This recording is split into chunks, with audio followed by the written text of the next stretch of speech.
राधे कृष्णा दोस्तों।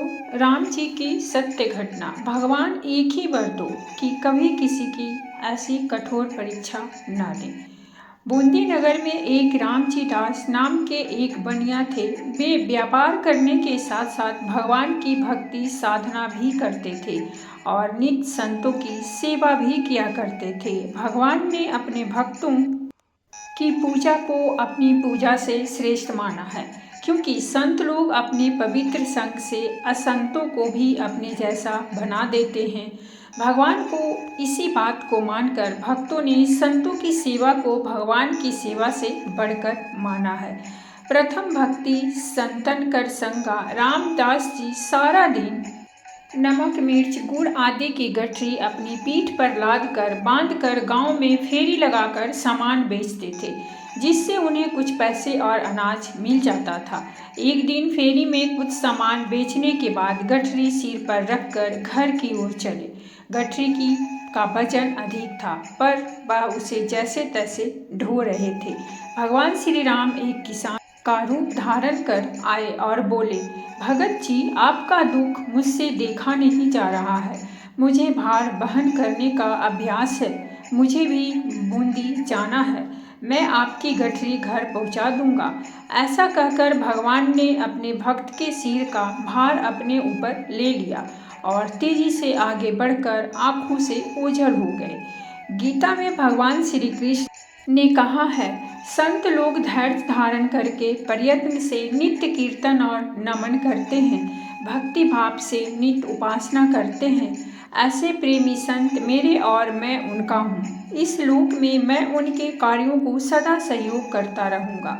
रामदास जी सोचने लगे, मैं इसे पहचानता नहीं हूँ और यह भी शायद मेरा घर न जानता हो, पर जाने दो, राम करे सो होए। यह कहकर वह राम धुन गाते हुए घर की ओर चल दिए। रास्ते में वे मन ही मन सोचने लगे, आज थका हुआ हूँ। यदि पर घर पहुँचने पर गर्म जल मिल जाए तो झट से स्नान कर सेवा पूजा कर लूँ, और आज कढ़ी फूल का भोग लगे तो अच्छा है।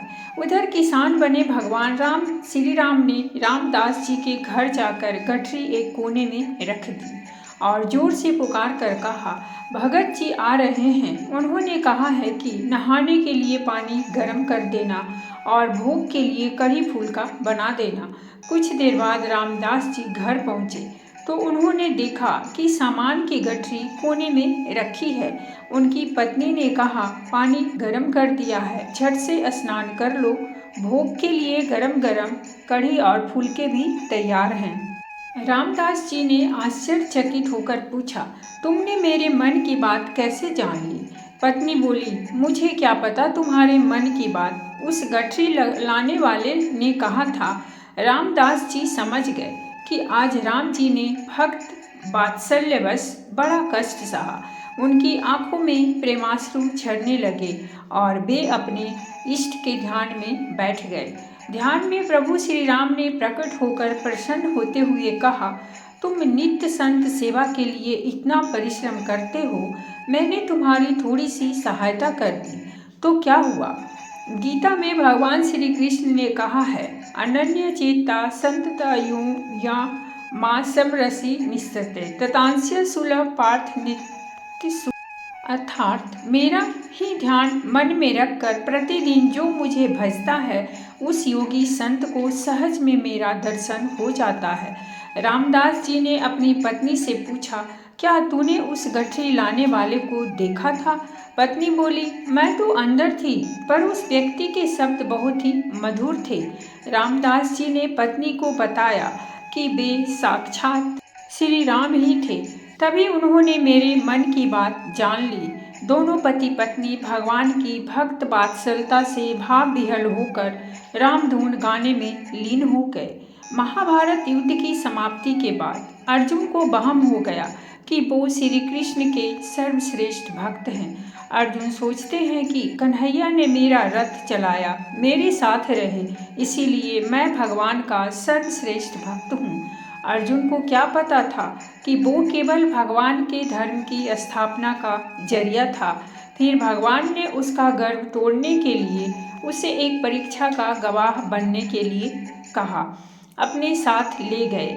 श्री कृष्ण और अर्जुन ने जोगियों का वेश बनाया और वन में से एक शेर को पकड़ा और पहुंच जाते हैं भगवान विष्णु के परम भक्त राजा मोरध्वज के द्वार पर। राजा मोरध्वज बहुत ही दानी और आभा भगत वाले थे।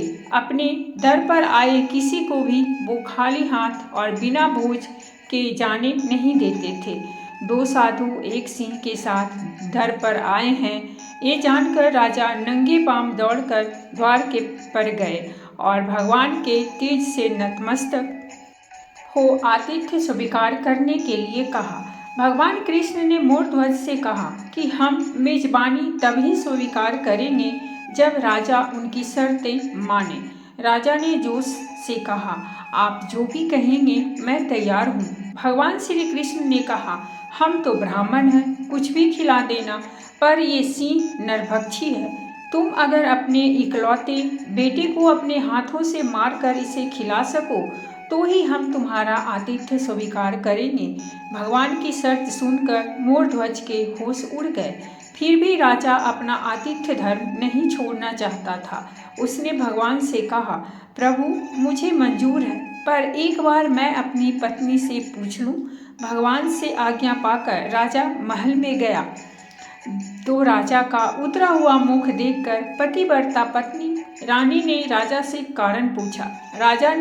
राजा ने जब सारा हाल बताया तो रानी के आंखों से आंसू बह निकले। फिर भी वो अभिमान से राजा से बोली कि आपकी आन पर मैं अपने सैकड़ों पुत्र कुर्बान कर सकती हूँ। आप साधुओं को आदरपूर्वक अंदर ले आइए। अर्जुन ने भगवान से पूछा, माधव ये क्या माजरा है, आपने ये क्या मांग लिया? कृष्ण बोले, अर्जुन तुम देखते जाओ और चुप रहो। राजा तीनों को अंदर ले आए और भोजन की तैयारी शुरू की। भगवान को 56 भोग परोसा गया, पर अर्जुन के गले से उतर नहीं रहा था। राजा ने स्वयं जाकर पुत्र को तैयार किया। पुत्र भी 3 साल का था और नाम था रतन कंवर। वो भी माता पिता का भक्त था। उसने भी हंसते हंसते अपने प्राण दे दिए, परंतु उफ न की। राजा रानी ने अपने हाथों में आरी लेकर पुत्र के 2 टुकड़े किए और सिंह को परोस दिया। भगवान ने भोजन ग्रहण किया, पर जब रानी ने पुत्र का आधा शरीर देखा तो वो आंसू रोक ना पाई।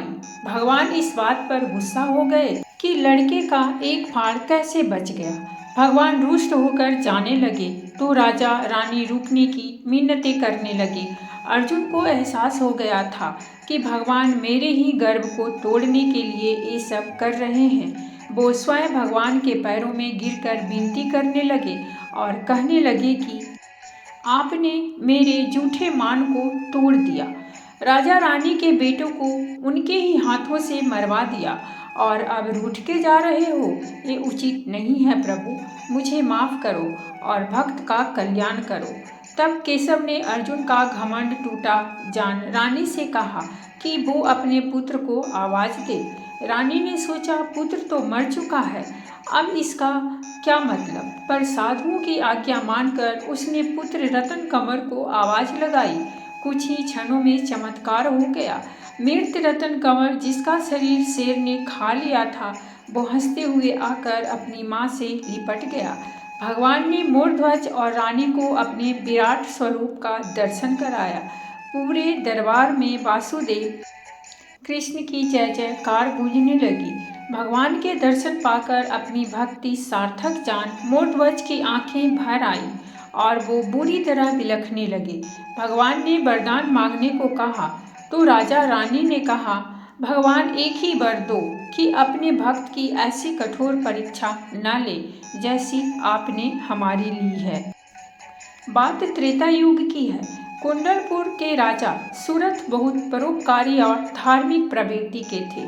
यथा राजा तथा प्रजा भी उतनी ही सत्कर्मी, धर्मकारी और परोपकारी थी। यमराज ने भूलोक वासियों के पाप पुण्य का हिसाब लगाया तो यह देखकर हैरान हुए कि कुंडलपुर के निवासियों को नरक नहीं भोगना पड़ा है, सभी स्वर्ग के अधिकारी बने हैं। यमराज को अचरज हुआ वह स्वयं इसका पता लगाने के लिए एक महात्मा का भेष बनाकर कुंडलपुर नरेश सूरत के दरबार में पहुंच गए।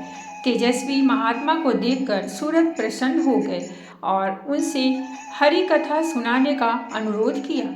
महात्मा ने कहा, कथा सुनने से क्या होगा, सबको अपने कर्मों का फल भोगना ही है, इसीलिए हरि कथा सुनने के भ्रम में न पड़े, सत्कर्म करें वही साथ जाएगा। सूरत बोले, आप महात्मा होकर ऐसा मानते हैं, प्रभु नाम लेते रहें तो सत्कर्म होते रहेंगे। कर्म फल समाप्त होने पर देवराज इंद्र का भी पतन हो जाता है, लेकिन हरिभक्त ध्रुव अपने स्थान पर अटल है। सूरत की भक्ति देखकर यमराज प्रसन्न हुए, अपने वास्तविक रूप में आकर सूरत से वरदान मांगने को कहा।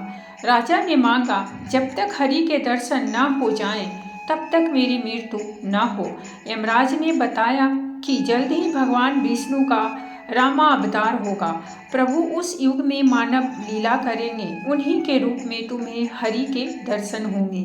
शीघ्र ही राजा सूरत को सूचना मिली कि अयोध्या के राजा दशरथ के यहाँ श्री राम का अवतार हो गया है। श्री राम के दर्शन की आस में वह उनकी हर सूचना लेते रहते थे।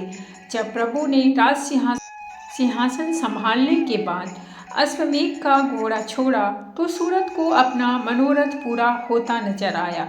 उन्होंने यज्ञ के घोड़े को रोकने का निश्चय किया।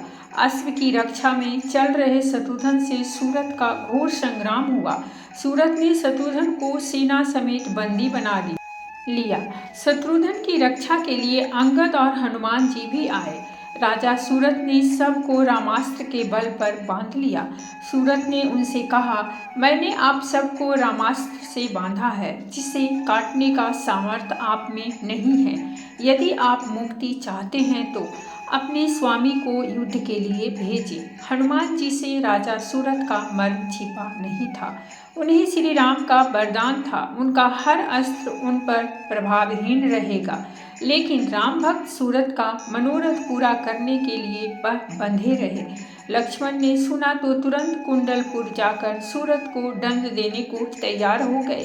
श्री राम ने लक्ष्मण को रोका और कहा, बिना मेरे गए यह विध नहीं टलने वाला। प्रभु स्वयं अस्त्र शस्त्र से सुसज्जित कुंडलपुर पहुंच गए। श्री राम को देखकर सूरत ने शस्त्र फेंके और प्रभु के चरणों में गिर गए। सूरत ने कहा कि उनके दर्शन मात्र के लिए उन्होंने काल को रोक के रखा है। श्री राम ने उन्हें अपने दिव्य स्वरूप के दर्शन दिए। प्रभु ने सूरत से वर मांगने को कहा।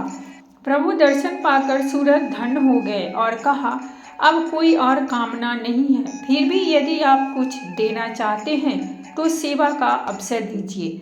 अश्वमेघ का यह कार्य पूरा करने में मुझे सेवा में ले लीजिए। श्री राम ने हंसकर कहा, आपने मेरे अनुज और मित्रों को बांध रखा है, मैं तो ऐसे ही बंध गया हूँ, आपकी इच्छा कैसे पूरी नहीं होगी। सूरत प्रभु के चरणों में एक बार फिर नतमस्तक हो गए। शत्रुघ्न, हनुमान, अंगद आदि को मुक्त किया और अश्व के साथ राम सेना में शामिल होकर चलने लगे।